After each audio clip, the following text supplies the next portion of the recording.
বারবেলায় টান পড়ল গুপ্তিপাড়ার রথের রশিতে। বাংলার প্রসিদ্ধ রথগুলির মধ্যে অন্যতম হুগলির বলাগড়ের গুপ্তিপাড়ার রথযাত্রা। সারা বছর জগন্নাথদেব বৃন্দাবন জিউ মন্দিরে থাকেন, রথযাত্রায় মাসির বাড়িতে যান। 1740 সালে এই রথযাত্রা উৎসবের সূচনা হয়। গুপ্তিপাড়ার রথ বৃন্দাবন জিউ রথ নামেই পরিচিত।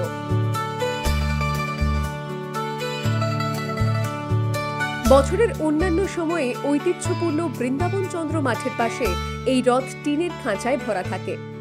এই রথ 4 তলা, উচ্চতা প্রায় 36 ফুট, দৈর্ঘ্য ও প্রস্থ 34 ফুট করে।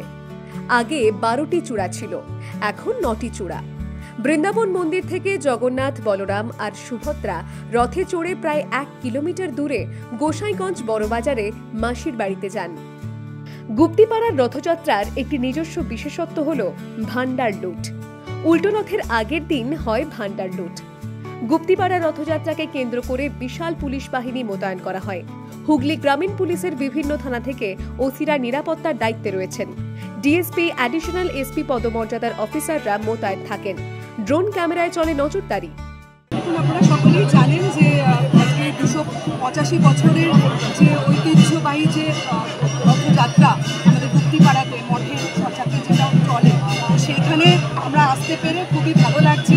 এবং এটা আমার সাব ডিভিশনের মধ্যে, আমার মহকুমার মধ্যে পড়ে। আগের বছরও এসেছিলাম এবং রথের টান দিয়েছিলাম। এবছরেও সেই রথের টানের জন্য আমরা এসেছি।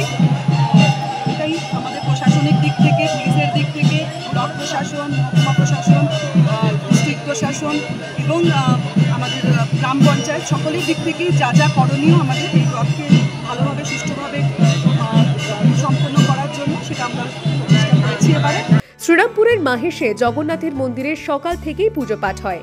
রথের রশিতে টান পড়ে বিকেলে। তবে গুপ্তিপাড়ার রথ প্রথম টানা হয় বেলা 12টায়।